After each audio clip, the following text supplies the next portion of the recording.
Naghahanap ng panibagong award si Kapuso Primetime Queen Marian Rivera. Ngayong Women's Month naman, shinare din niyan ang kanyang women role models. Makichika kay Aubrey Carampel. Rod, akin yung ID mo.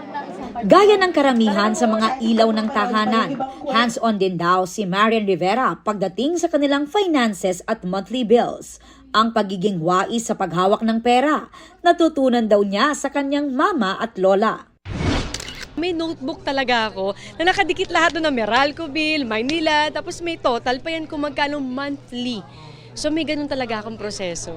Mula noon hanggang ngayon, masinop din daw si Yan sa sarili niyang kinikita.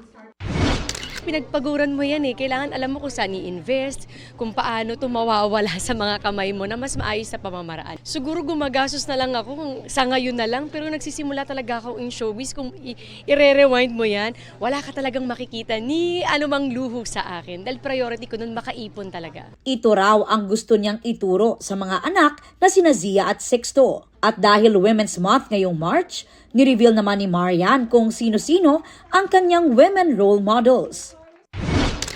Nanay ko, lola ko, mami ni Dong, tita ni Dong, si Zia. Alam mo, lahat sila na nasa paligid ko ay nagbibigay ng inspirasyon talaga sa akin.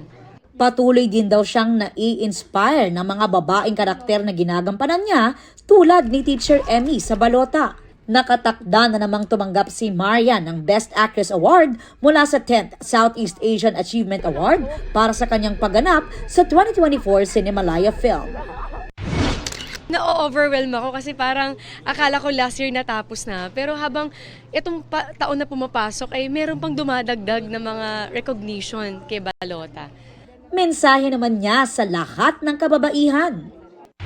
Manatili kayong matatag, manatili kayong maganda, manatili kayong, alam niyo, mahalin yung sarili niyo at wag niyong pababayaan. Kasi, alam mo, at the end of the day, kailangan mahal muna natin ang buo yung sarili natin bago tayo magmahal ng iba.